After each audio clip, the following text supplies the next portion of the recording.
Paranormal Punches is part of the Podbelly Network. Go to podbelly.com for more great podcasts. Hey, y'all. This is Frank the Bigfoot, and you're listening to the Paranormal Punchers.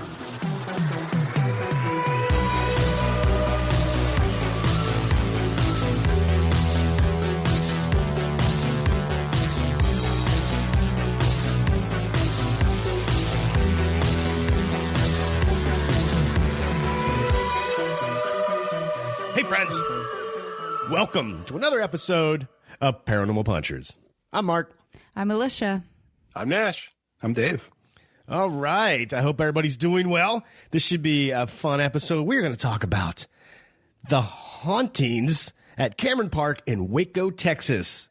Texas, maybe one day our new home, dear. Yep. Austin, Texas. What's up? Guys, before we get on to the crazy hauntings, I have to talk about a breaking news story. What? Now, on the last episode, we talked about the Dyatlov Pass and all the possible theories. And then, wouldn't you know it, this week, CNET dropped an article saying, hey, it's been solved. The whole thing's been solved. So, wait, but before you say it, which one of us was right? Well, here, just let me read. This is from... So you're saying I was right? No, you're not right at all. No. This is... Not even close. This is from CNET.com. The article titled, Unsolved Mystery of Russia's Missing Hikers May Have Finally Been Cracked. Let me just jump down here. Simulations, Disney, and a potential answer. In an article published Thursday in the Journal of Communications, Earth, and Environment, researchers identified data supporting the theory that a small, impactful avalanche could have been the culprit. It's not the first time such a hypothesis has arisen. In fact, it was one of the first conclusions drawn. It just had no supporting evidence. In 2019, a team of Russian scientists also concluded that it was an avalanche. But the data to support the theory was once again lacking. There has been no definite evidence of an avalanche, even a small one. The topography and snowfall levels didn't match such an incident. Now, however, a team from the Snow Avalanche Simulation Laboratory in Switzerland has been able to use analytical models, simulations, and even technology from Disney's animation studios to explain how an avalanche may have occurred without leaving behind evidence. Yeah, just pause there for a second. So technology from Disney's animation studio helped them solve this. So, reported by National Geographic, the data indicated the avalanche would have been particularly small, perhaps as small as 16 feet of ice and snow, compacted into a solid slab. This would allow for the conditions to mask the phenomena over time, with snowfall obscuring any debris, while still creating enough of a threat to compel the hikers to slash their way out. But it still didn't explain the extreme trauma left on some of the bodies.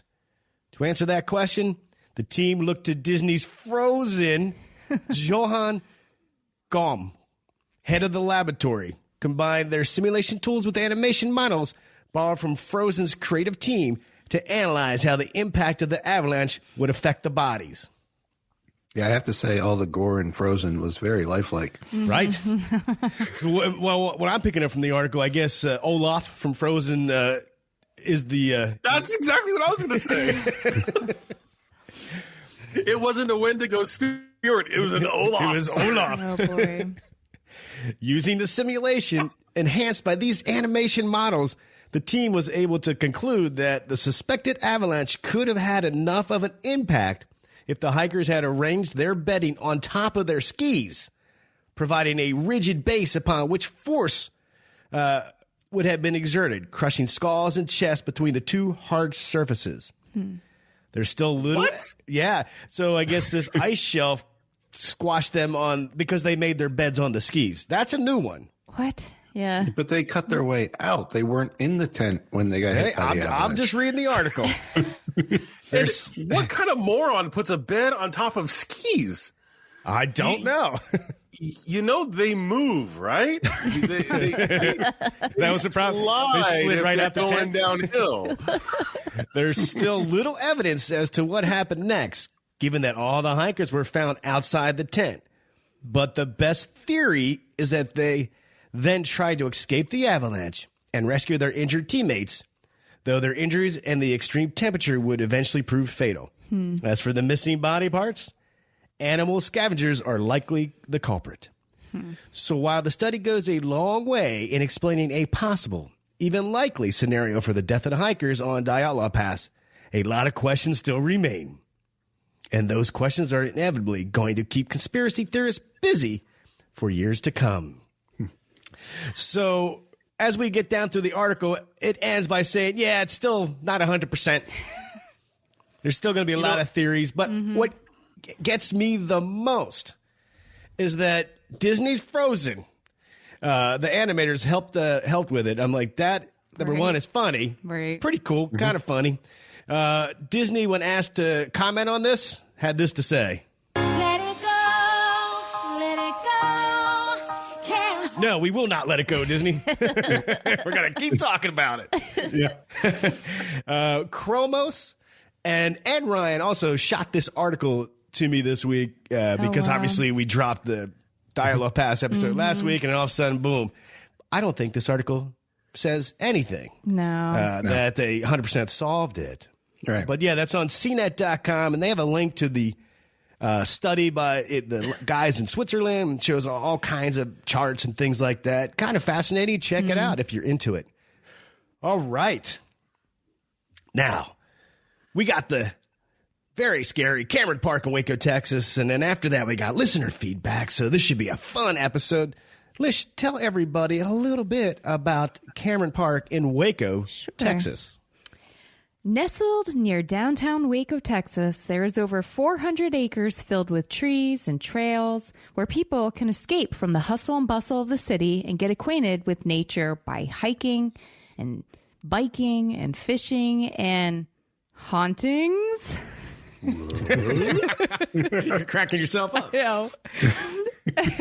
Cameron Park not only can entertain you with the outdoors, but has a lot of haunted history and folklore etched throughout it. Did you write that? I did write that. Very cool. I know. I thought I was being, witty. That was very like professional, like tourist pamphlet level. That was really nice. Right? Yeah, the Waco Tourism Board is going to be giving us a call I here. know. Exactly. All right. Hey, we all have some stories about hauntings in Cameron Park. Now, who would like to go first?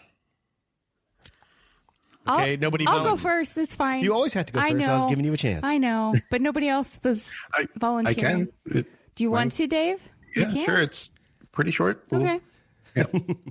Yeah. So there's an area to the south end of Cameron Park where there's an old staircase that's been built.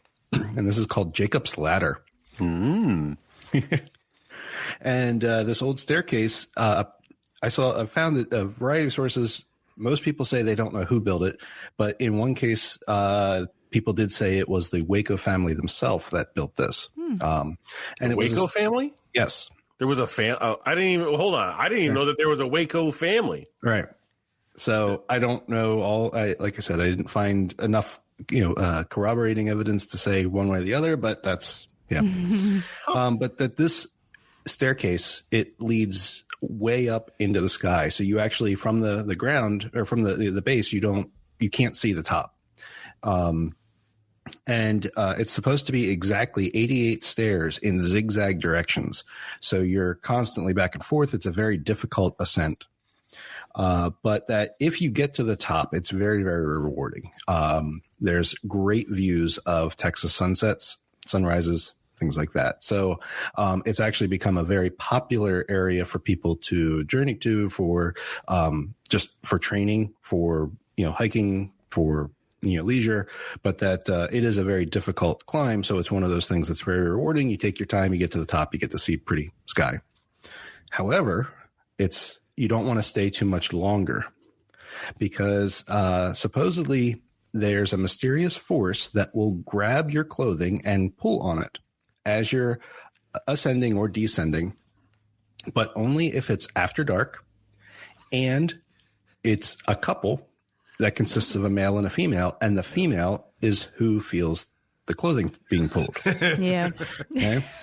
So this is of unknown origin. There's no actual stories that I could find that described where they think this came from.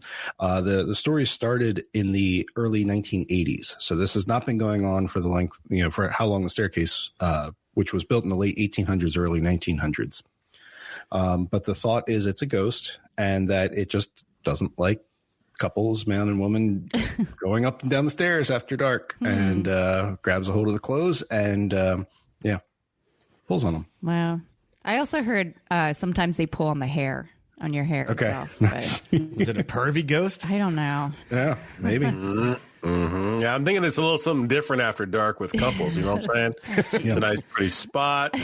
You walk up there, you're all exhausted. You have a little adrenaline going, little brown chicken, brown cow.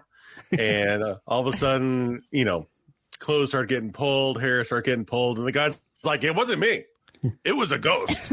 I kid you not. It was a ghost. But just take off your shirt. You don't want to upset the ghost. Oh, boy. Wasn't me, though. I swear, it wasn't me. I could see you, though, using that as an excuse. Tugging on your wife's skirt. She's not into it. Like, what? It wasn't me. It was a ghost. It wasn't me. And she's like, stop it. Stop it. Yeah, it wasn't me. I don't know. It was a ghost. It was a ghost. So the one thing I couldn't find was why it was called Jacob's Ladder. That name, you may recognize it from the movie, Stephen King book, as well as there's the electrical phenomenon scientific device called a Jacob's Ladder, but no idea why. Was Jacob the guy who built it? And I don't know. Isn't that your favorite movie? My favorite horror movie.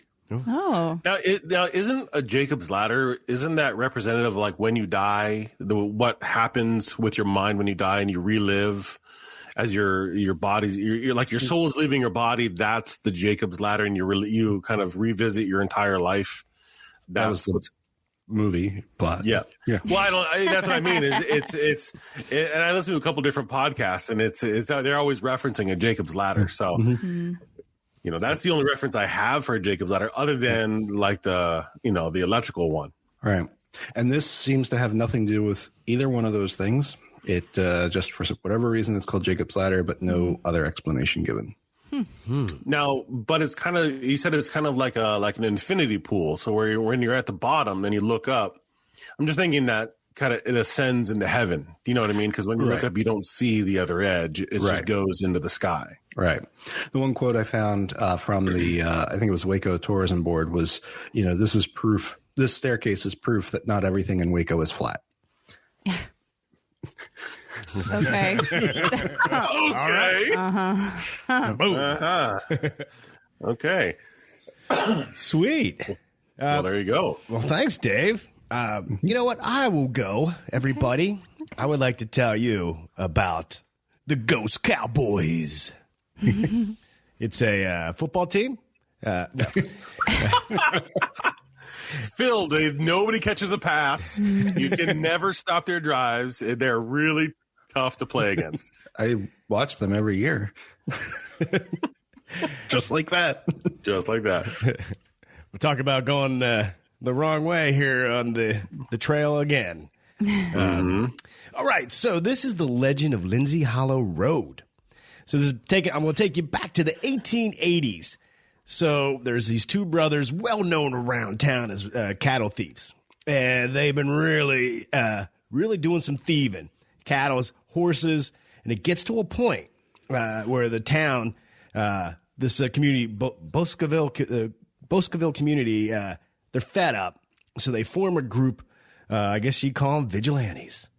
They mounted up, regulator style, and headed out to find the Lindsay brothers. And they did. They came along. They were rustling some cattle to a safe spot. The vigilantes saw this.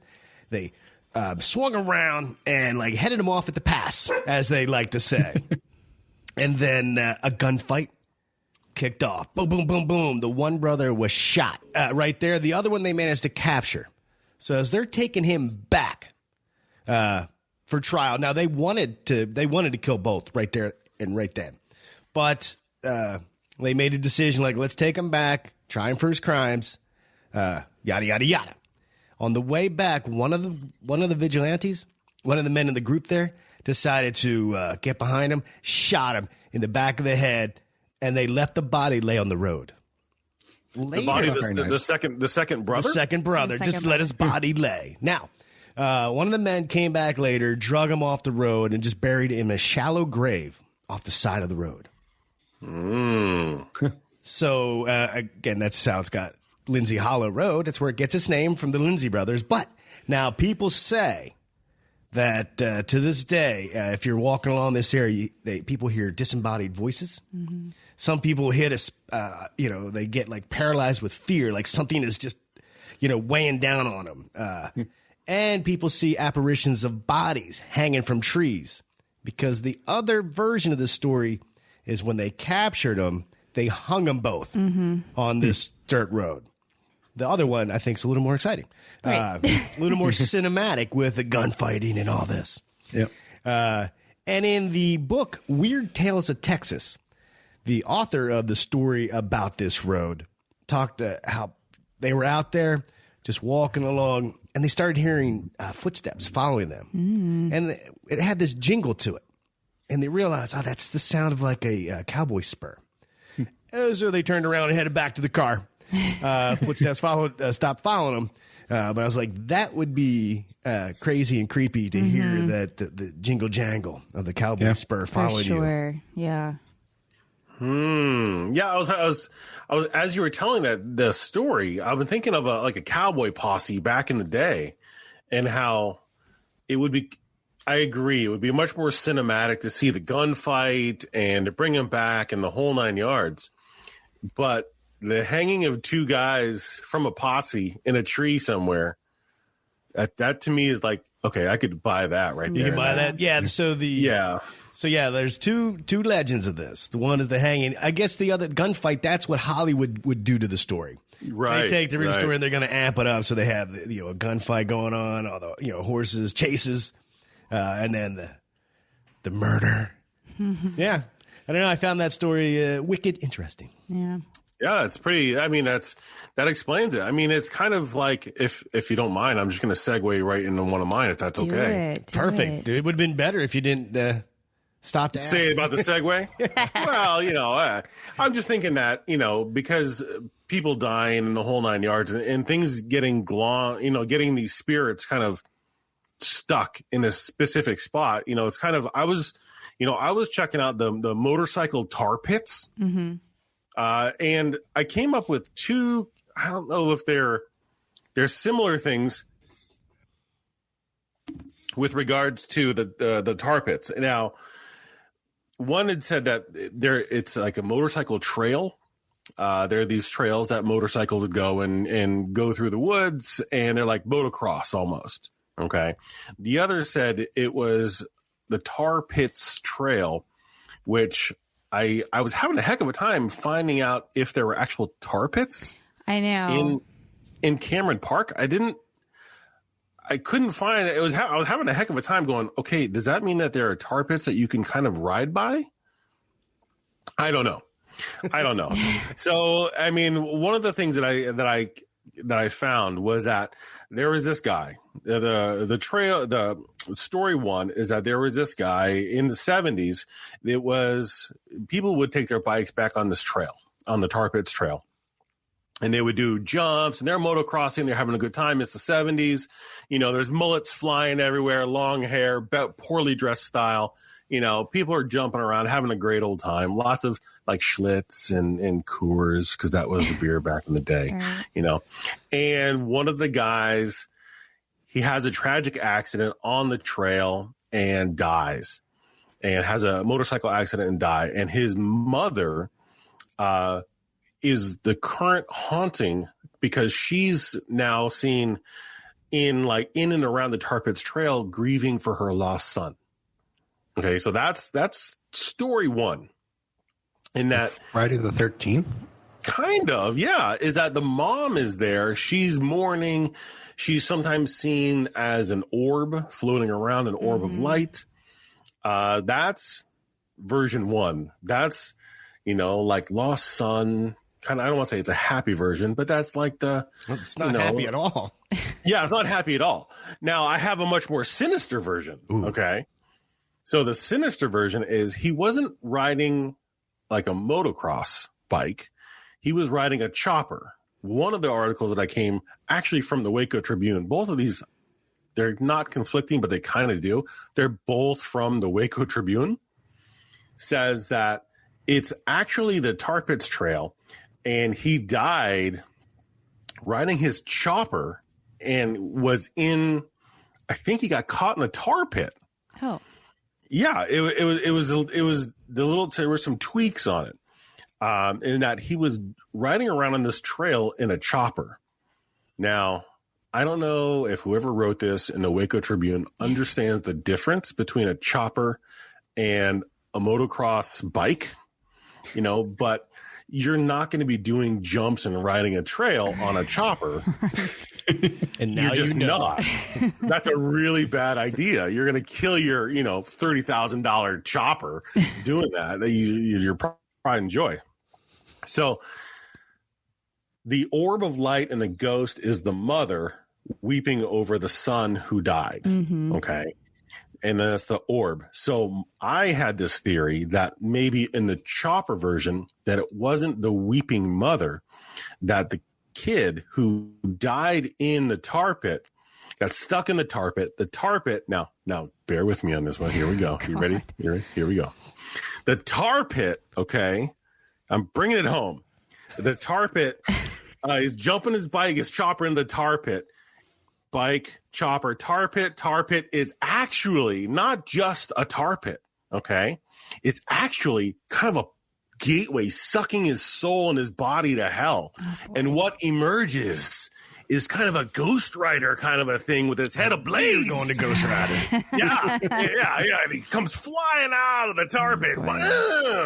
Flames on the side, and the orbs of light you see is this malevolent spirit righting the wrongs of society. Okay, that was my second theory. Okay. Nice. I can see you were all with me on that second. Yeah. I have two things to add. Did you ever see Ghost Rider with Nick Cage? What's that? You ever see Ghost Rider with Nick Cage? Oh, yeah. Oh, that's what I'm saying. That I saw this whole tar pit thing. I was just like, I'm thinking that this is a Ghost Rider scenario. Because Nicolas Cage could ramp with a chopper. Yeah, I'm saying. That's what I'm saying. And I imagine him just with flames on the side, right up the side of the building, just coming right out of the tar pit. Oh, yeah. Totally. 100%. Okay. Can I go now? Yeah. All right. So you mentioned the orbs that people see. People also hear a woman weeping. Yep. And then they can also hear like motorcycle like engines and revving and stuff like that as well. Just before he comes out of the tar pit with his flame ahead looking for wrong and demons to kill. Anyway, so the second thing I wanted to mention is that they have so Mammoth Bones were actually found down there. And they have a monument or like a museum, basically, where you can go and learn about it. And you can actually go see the bones. And I was super fascinated about that because I was like, I totally would just go look at the bones. And like, it's cool. Anyway. I think we should set up some candles nighttime and just wait, see if we can see the chopper with flames on the side, burning head coming out of the tar pit. Nice. Now, what would you do if you did that and you actually, experienced that, except that it wasn't Ghost Rider? It was actually sadistic demon, or, the mother who's grieving, who's angry at you for trying to make a spectacle of her son's death. Well, I'd have to get out my dice and I'd have to roll to see if I could get out of there. Use a little dex, a little charisma. I typically roll, a -1 on the charisma scale. So there could be a lot of running and screaming, but you'll figure it out. You got to play that by ear. Okay. Oh boy. A little D&D humor. yeah. I'm just saying, everything would go tragically wrong. You would roll a 1 and just be slowly sinking into the tar pit. Exactly. She would scare me, and I would take off. I would beeline it out of there, and it just so happens that my beeline goes right over the tar pit, and as you sink, you'll be like, "Avenge me! Avenge me!" And then on the way down, I'd be like, "Maybe I could be a ghostwriter too. Oh, this could work out. Here we go." I'd be on my cell phone, like, calling, "Hey, you want to be a guest on a replacement host for our podcast?" Yeah, we're a host down now. We gotta get into hold on. Oh, no, he's still sinking. We're definitely a host down. Oh, boy. I'd throw you a rope. So uphill from the tar pits is what is known as Lover's Leap. Did anybody get any info on that one, or do you want me to take it? I looked at Lover's Leap also, okay. And I like this one. This one is a lot more friendly than my last theory. Okay. So I do have some information on there. If you want to take off, I get this one's more friendly, and it's called Lover's Leap. I really want you to tell me the story. Okay. So there was these two kids back in the day. Now these are Native Americans. It doesn't give me a specific date, but this is straight up an old school. I mean, for us, like a Native American version of Romeo and Juliet. Mm-hmm. You have kids from different tribes. I actually have the names of the surrounding tribes. Okay.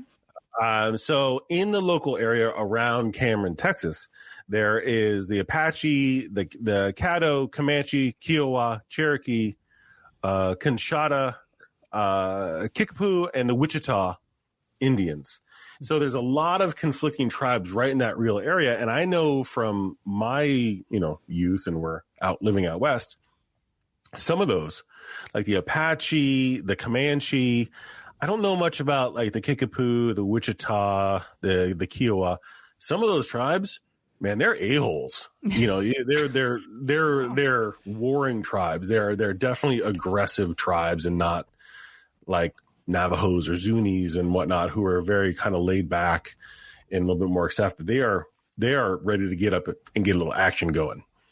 And from what I read was that you had two kids from tribes who, were, I don't know if they were warring tribes or they were just tribes that did not want to mingle, and these two kids, saw sparkles in their eyes and got, courted each other and got to, they fell in love, and their families from each tribe found out, and they kind of cornered them in this Lover's Leap in Cameron Park.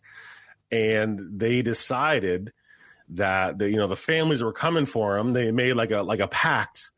And so they were together holding hands, and they said, we're gonna, if we can't live together, we're going to die together. And they did a half gainer off of the rock together and died, and they took their own lives. And now they're seen, I think it was when the river swells. Mm-hmm. When the river is high and over the banks. Yeah. You can kind of see, you can hear them or see them just kind of, cruising around, enjoying the night, kind of a thing. And it's a tragic tale of a loving couple. Yeah, it's a Romeo and Juliet story. Yeah. Yeah. So wait, how is this better than the last story? Right? They died in love. Okay. They died in love. And hopefully the tribes kind of were like, dang, I wish that wouldn't have happened. But, So I was waiting for I think it's a lot less. Right. I was waiting for the story where they jump off, but they're saved by some mystical force, takes their bodies and whisks them away. They jumped into the tar pit. Yeah. Ghost Rider. That would have been awesome. And so the paranormal of it is people see apparitions of these two walking around that area. Yeah. I did get there was one guy, he was really stressed at work, and at the end of the day, he decided to go for a walk before he went home. So he was walking in the park, and he heard somebody sigh next to him. But when he turned around, there was nobody there. There was nobody in the area at all. So he continued moving on, and he heard somebody singing, but he didn't see anybody around him. And it was at that point he looked up to the cliff and he saw two hands intertwined hovering over the edge of the cliff, and then they fell over the cliff together. Wow. So I think That's it was freaky. just the hands that he saw, which is bizarre and interesting. And it wasn't dark out yet, so it was during the day, so he could see it. But That's like two spellcasters casting Mage Hand for no real reason other than to do something cool. oh boy. Yeah, it's 100% like that. No, not at all. Yeah. It's just like that. Yeah. Yeah. Oh boy. Yeah. I actually have a quote from a, let's see, there was a book written in 1912 called Legend of Lover's Leap by Decca Lamar West. Wrote a little verbiage about, they wrote a book because it's called Legend of Lover's Leap. I mean, kind of buried the lead on that one. But I do have a passage from it, and it goes something a little like this.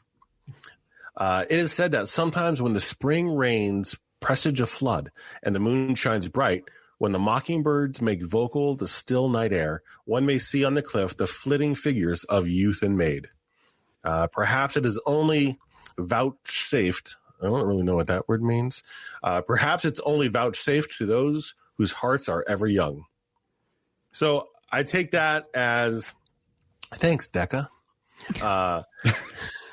I think that is like, you'll see them if you've got love in your heart, or you know what I mean? It's like if you're in that area and you're with your special friend holding, and you're walking through and you're feeling great and you're really enjoying each other's company and you're in love, that if you look, you have the best odds of seeing these ghosts, these spirits around.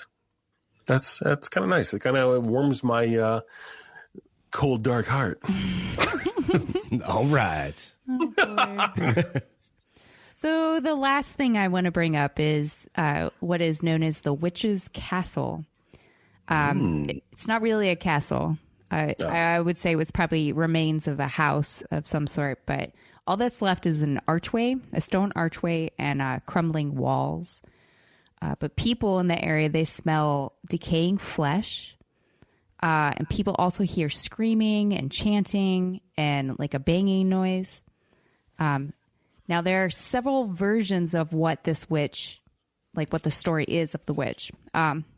One, it's a reclusive old woman who used home remedies or like potions to cure illness, but also to, kill people. Another one is it was a Satan worshiper who sacrificed her own children to the devil before joining them in hell. And her spirit is said to be roaming the woods looking for more souls to steal. Another one is a mother who lost her only son in World War I and went insane. But also another version of that is it was a boy and a woman. The boy would invite friends over to the house, but every time that they came over, they would go missing. And supposedly the boy was the one murdering them, and he was hiding the bodies and everything. But people just assumed it was the woman. She was a witch. So they burned her house down, and she was still in it. As you do. Yeah. But the boy was never found. Now, the one that's... What year was this? I don't have any years to go with this, but I would say it's old. Okay. Some of these stories. It's not going to be like, and that boy turned out to be David Correll. Right. So the most popular theory as to who this witch is, the Cameron Park witch was actually a Victorian nanny to the Cameron children. Before the park was dedicated, the Cameron family owned it. Vagrants would camp out on the property, unfortunately. So whenever the children went out to play, the nanny would go with them and chase them off the property with a switch.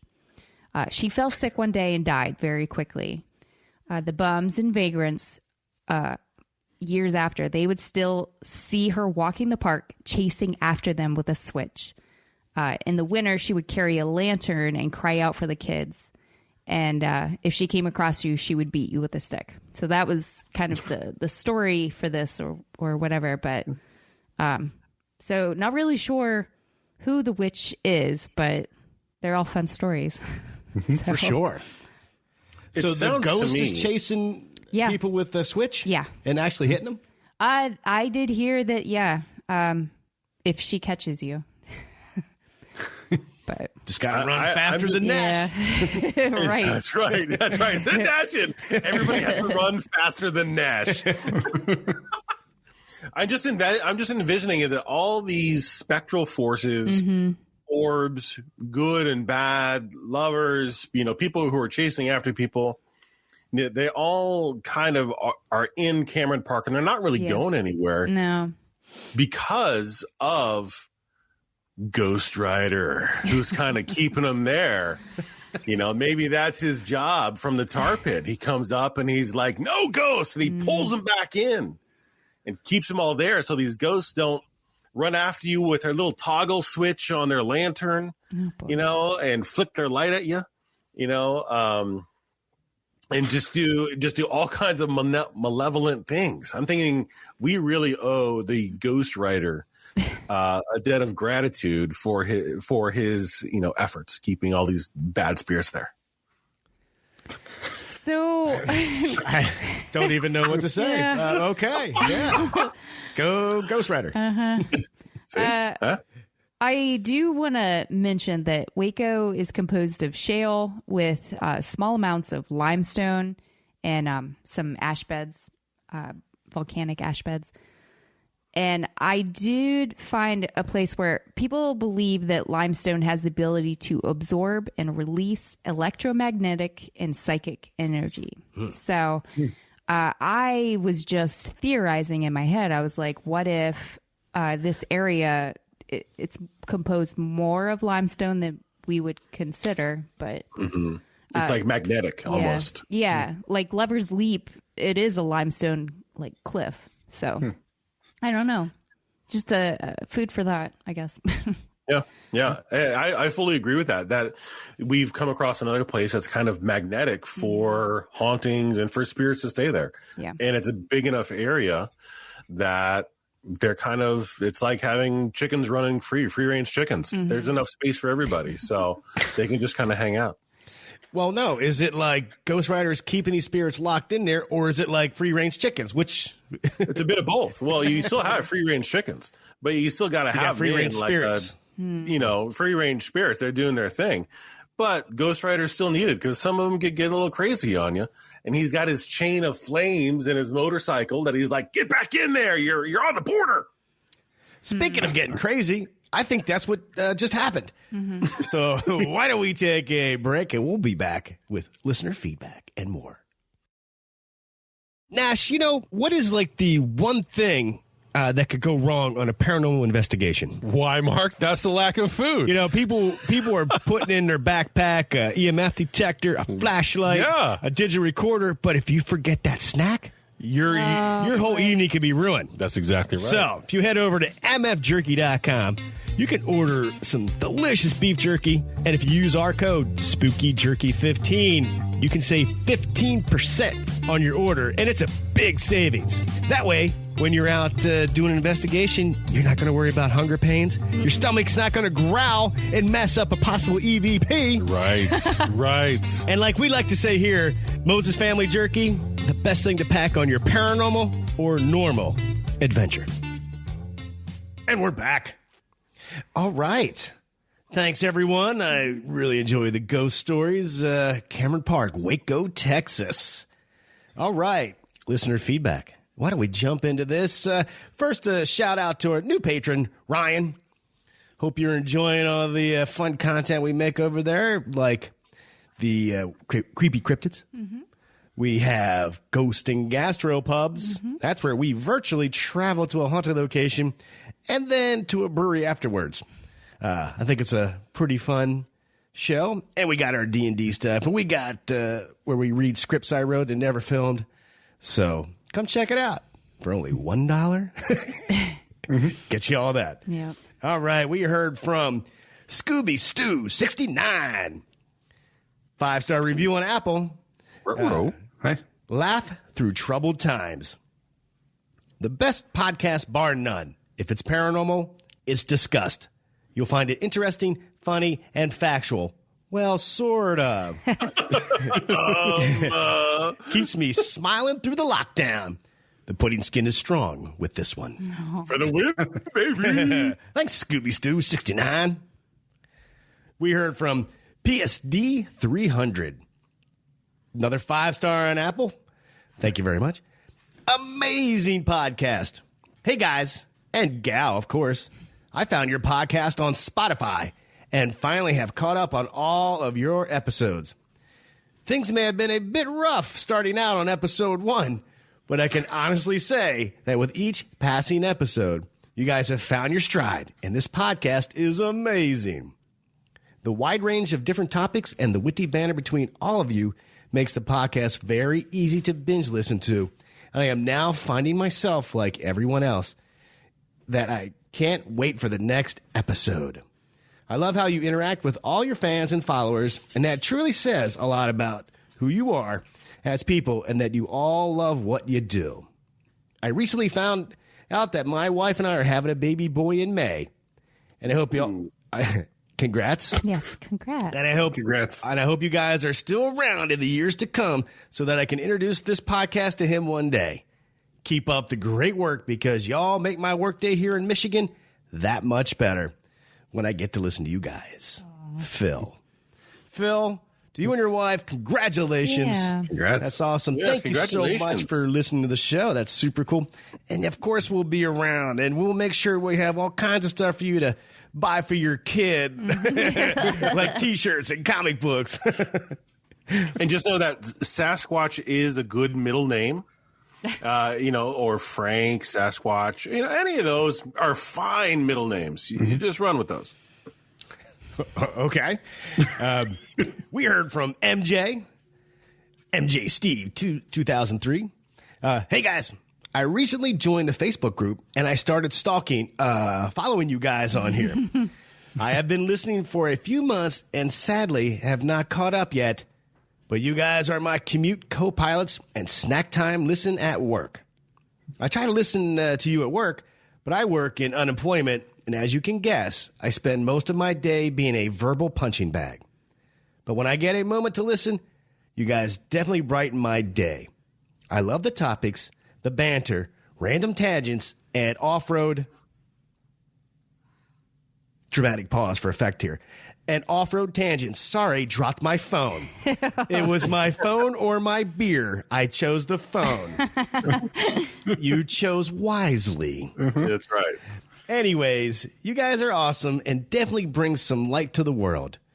And I love Nash's ability to bring it all back to food. As a self-proclaimed fat kid, I love the references. Talk about food for knowledge. You guys keep punching along. And I wish there was some awesome topics from Arkansas, but there's not a whole lot. Crescent Hotel in Eureka Springs, the Dog Boy of Quitman, and the Folk Monster. Keep up the awesome work, and the pudding skin is a real thing. Mm-hmm. They sound like, first off, MJ, thank you so much. Yeah. But they sound interesting. Crescent Hotel in Eureka Springs. Mm-hmm. The Dog Boy. Yeah. We should put that on the list. Oh, yeah. Definitely. Yeah. All right. Thank you so much. And we heard from Will. Will just want to say, hey, guys, I haven't emailed in a while. I wish I had more paranormal stories to tell you, but I unfortunately don't.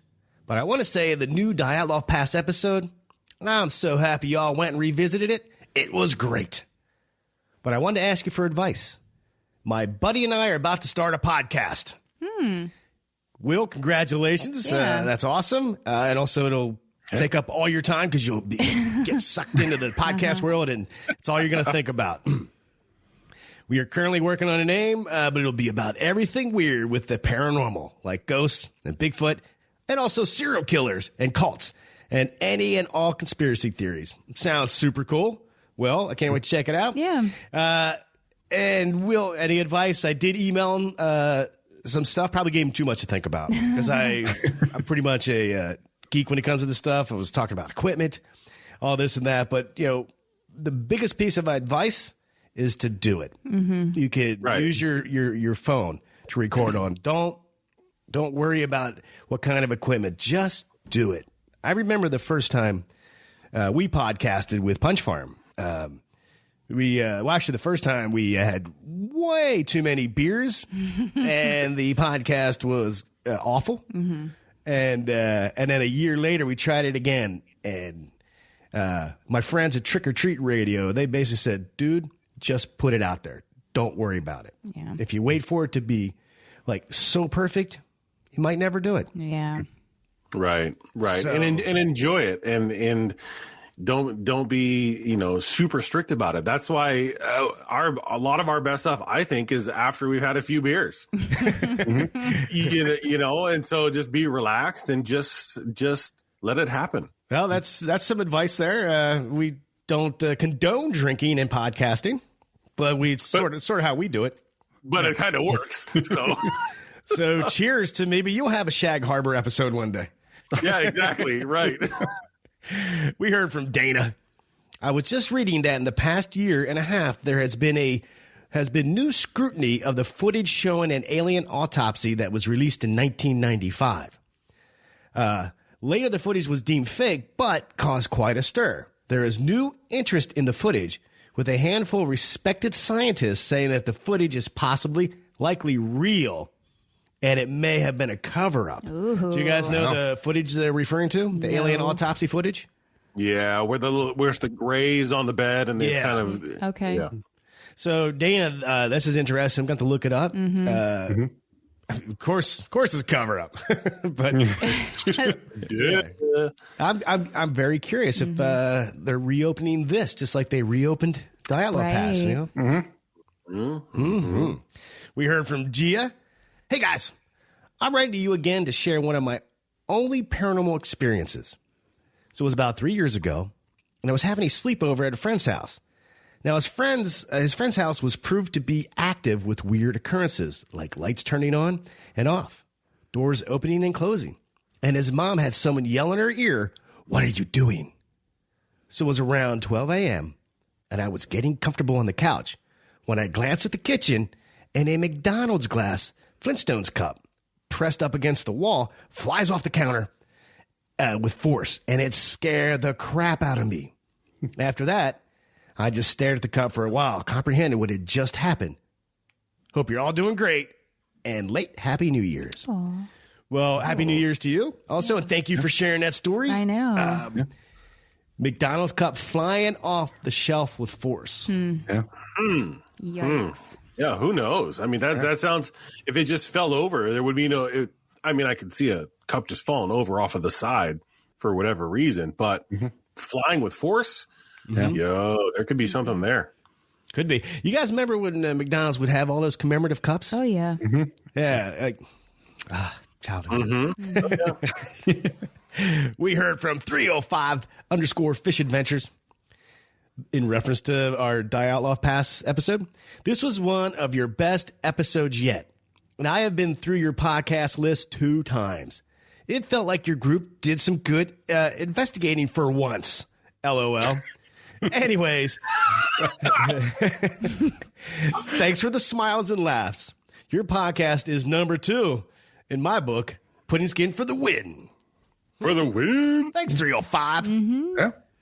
Wonder who number 1 is. That was my first thought. I was like, number 2. Who is number 2 working for? That's right. But you know what? Number 2 is good. We're number 2. we just sit back and enjoy it. If somebody wants to give us a number 2, I always join my number 2s. I feel a lot of enjoyment happens with the number 2. So I'm going to go with that. I knew we were going to make it into a poop thing. I just said. Sometimes the number 2 can be really, really nice. Boy. We heard from Birdie Cuda. Have you guys heard of the Korovina hiking incident? It's close to this incident in reference to Dial-Up Pass. Korovina, Korovina, hiking incident. Dave? No. No, me either. But now I'm interested if it's like a similar situation. We'll have to look that up. Yeah. Thanks, Birdie Cuda. We heard from Old Stuffed Yellow Bird on Instagram. Love the podcast very much. Have you guys ever thought about doing an episode about haunted roads? Maybe not just an episode on just one road, but all the roads that are said to be haunted. Just curious. Oh, that's a good idea. Actually, I think it was Will might have mentioned a haunted road, maybe out in Missouri, that we should check out. So, yeah, we've never done an episode on haunted roads. No, we haven't. Just on haunted roads. We haven't. I mean, we've discussed a couple different ones, but not like, haunted roads just in general. Yeah, that sounds like a fun topic. I agree. Thanks, Old Stuff Yellow Bird. Yeah. And we heard from Mike. He says, "Hello, my name is Mike. I just wanted you to know that I love hearing your talk show about haunted locations and paranormal stories." Sorry, Mike, I botched that. I wanted to give you some suggestions for you to talk about: the Jersey Devil, the Amon's family haunting, the Bothell Hell House, the Goat Man. Mm-hmm. Hey, Mike, well, we did talk about the Jersey Devil. That was way back on episode... Geez, Nash, were you on that one, or was that pre-episode? I was. 10? It was early. That must have been like 15. 15? I was thinking 10, 12, 15, something like that. Yeah. Yeah, maybe we'll have to revisit that. But the other three, the Amon's family haunting, the Bothell Hell House, which that sounds interesting. Yeah. And the Goat Man. We'll put him on the list, Mike. And thank you so much for listening and giving us some ideas. Yeah. And let's wrap this sucker up. We heard from Kevin J. Kevin, how you doing, man? Hope you're feeling well. He sent us some hot sauces. 3 hot sauces. And I think it's called Volcano peppers. I'll look it up. But one's called Thor's Hammer, which was actually on Hot Ones. He sent us one called Corny Chipotle, which is his favorite, and Scott's Ghost. So I can't wait to test them out. I did not open them because I thought we would share them together. Yeah. So next time we are all in the same room, we're going to try these out, Kevin, and we'll let you know what we think of them. Thank you so much for hooking us up with that. Yeah, thank you. We love hot sauces. Yeah. All right. Hey, if you would like to send us feedback, just head to paranormalpunchers.com. You'll find all the ways to contact us. And if you listen to us on Apple Podcasts, hit that 5 stars. It'd be very cool of you. You'd be cool. Any final thoughts, Nash, on all the hauntings there in Cameron Park, Waco, Texas? I think that this is just, to use the phrase amusement park, there's so many different varieties of what's happening in Cameron Park. I think that there's just so much there to be able to go and witness, if possible. You have orbs, you have ghosts, you have lovers, you have weeping mothers, you have all these things happening in Cameron Park. I think it would be fantastic to be able to go and just check out the area, see what you see, almost do like an investigation there, and just, if there's a way to stay, I don't know if you can stay the night based on what laws they have in Cameron, Texas, but I think it would be an amazing trip to go and just hang out in Cameron Park. Yeah. Yeah. Not only can you go hiking and enjoy nature, you can also enjoy the paranormal. Right. Yeah. I mean, it looks really like everything you want to do. Yeah, it looks like it's about an hour and 40 minutes outside of Austin. Ooh. So when we live in Austin, we can go check it out. And I want to go to the Mammoth place. Okay. The Mammoth museum. place. Yeah. Cool. Dave, any final thoughts on Waco or anything that we discussed today? Or even Dial-Up Pass, because I know you were like, that article, they don't prove anything. Right.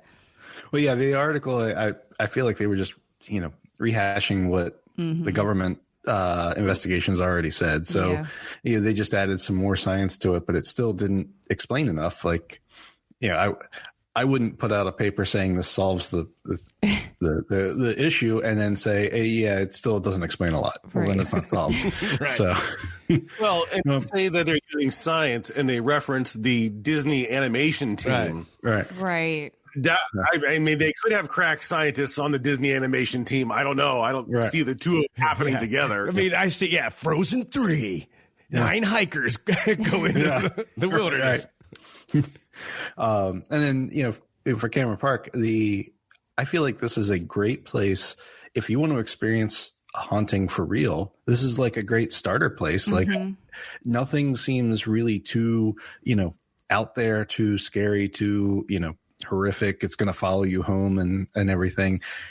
And like Nash said, there's a lot of variety here. So like go hang out, see what you experience, see how it affects you. And then you can decide if you want to try, more and more intense hauntings later. Right.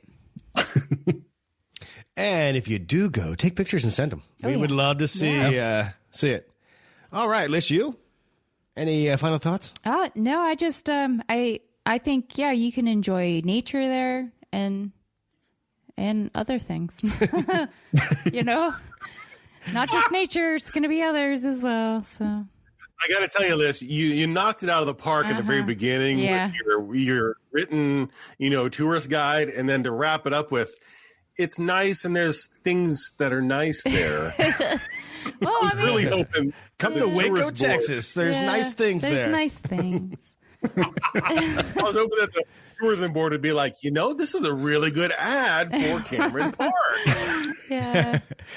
And the hot sauce, it's from Volcanic Peppers. Okay. Figured I'd better look that up while you guys were talking to get it right because, in case they ever want to sponsor us. They're going to sponsor a group of people that can't say the name right. And I don't know, I would love to visit this area one day. It sounds interesting. It sounds lovely. It does. Awesome. As always, great to talk with everybody about the weird, the paranormal. Love you guys. The listeners, we love you. Thank you so much for being part of the podcast. And remember, if it's not weird, It's not worth checking out.